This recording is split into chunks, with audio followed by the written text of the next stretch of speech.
रहे हैं कि हमारी सरकार बनी तो मिथिला डेवलपमेंट अथॉरिटी बनाएंगे, बिजली फ्री कर देंगे। भाई देखो, भाग के पात है।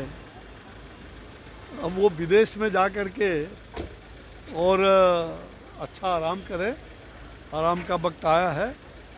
बहुत कुछ करने की आवश्यकता जिसको है वो कर रही है, सरकार कर रही है बिहार की, और ख्याली पुलाव पकाने की ज़रूरत नहीं है।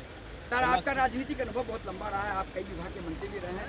सर, पुल गिरने का सिलसिला लगातार जारी है। फिर समस्तीपुर में कल जो नीतीश कुमार का 3 प्रोजेक्ट था उसका स्पाइन गिर गया। क्या लगता है, निश्चित तौर पर सरकार को इस पर बहुत गंभीरता से नहीं लगता सोचना चाहिए? भाई देखिए, जो भी पुल गिर रही है उसमें उसकी गुणवत्ता में ख्याल रखना बहुत ही आवश्यक है। उसके लिए सरकार सचेत है, जागरूक है, और मेरा विश्वास है कि उस पर तुरंत कार्रवाई होगी और भविष्य में इस प्रकार का निर्माण कार्यों का उसकी रूपरेखा वो पूरी तरह से तैयार इस प्रकार किया जाए जिससे कि किसी प्रकार की खतरा भविष्य में उत्पन्न न हो। बिहार में भ्रष्टाचार को लेकर के लगातार विपक्ष सवाल खड़ा कर रही है और कह रही है कि बिहार भ्रष्टाचार बढ़ गए जिसकी वजह से पुल गिर रहे हैं लगातार। 2 दर्जन से अधिक पुल गिर रहे हैं। भ्रष्टाचार से पुल को क्या मतलब है? पुल उनके ज़माने में हो सकता है ढला हो, कोई पुल और ढला हो, इससे कोई लेना देना नहीं है। हाँ, अगर भ्रष्टाचार की बात कहीं भी है तो उसके बारे में उजागर करना चाहिए, लेकिन बिहार की सरकार भ्रष्टाचार से परे है। सर, तिरुपति में नहीं लगता, आप तिरुपति में जो खबरें आई आस्था के साथ खिलवाड़ हुआ, क्या लगता है सरकार को इस पूरे मामले में एक पूरा SOP बनाना चाहिए सभी मंदिरों के लिए? जी, सरकार को एक SOP बनाना चाहिए। तिरुपति बालाजी में जो खबरें आई थी सर कि वहाँ कह सकते हैं प्रसाद में कुछ मिलाए गए थे जो आपत्तिजनक थे, जो सनातन धर्म के खिलाफ थे, तो लगता नहीं है कि सरकार को एक SOP बनाना चाहिए पूरे देश के मंदिरों को लेकर? मुझे लग रहा है कि ये घटना बहुत ही दुखद है, दुर्भाग्यपूर्ण है, और मैं उसकी तहकीकात कर रहा हूँ। लगातार हमारा संपर्क बना हुआ है।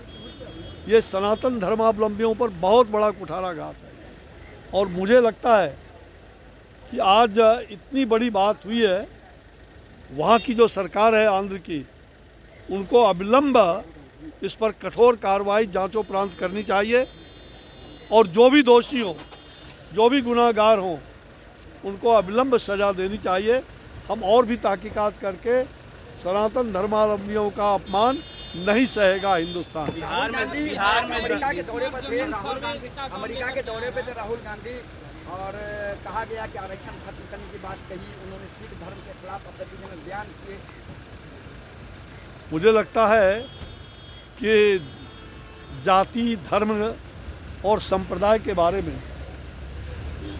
हमारे विपक्ष के नेता यहाँ जो बोलते हैं, लेकिन भारत की निंदा दूसरे मुल्क में जाके करते हैं। क्या ये उचित है? क्या अगर उचित है तो अपने देश की निंदा दूसरे देश में करें, तो इससे मुझे लगता है कि भारत का जो अपमान है वो कभी हिंदुस्तान की जनता स्वीकार नहीं कर सकती है, और ऐसे लोगों को जनता नक्कार खाना में भेजने का काम करती रही। बिहार में जमीन सर्वे रोक देना चाहिए, विपक्ष कह रही है। क्या अपने देश से प्यार नहीं उनको जो इस तरह से जमीन सर्वे बिहार में चल रहा है? भाई मुझे लग रहा है, अगर देश से प्यार होता तो देश का अपमान क्यों करते हैं? जमीन सर्वे को लेकर के सवाल खड़ा कर रही है, बंद कर देना चाहिए। जमीन सर्वे रोक देना चाहिए क्योंकि यहाँ पे जो है खूब भ्रष्टाचार हो रहे हैं, बिना पैसे के काम नहीं कर रहे हैं, लोग परेशान हैं। मुझे लगता है कहीं मैं भी ज़मीन का मालिक हूँ, मेरी भी खेती है, हम लोग सर्वे करवा रहे हैं, और ज़मीन के सर्वे में कोई भी भ्रष्टाचार बर्दाश्त नहीं किया जाएगा, और सरकार उस पर जागरूक है।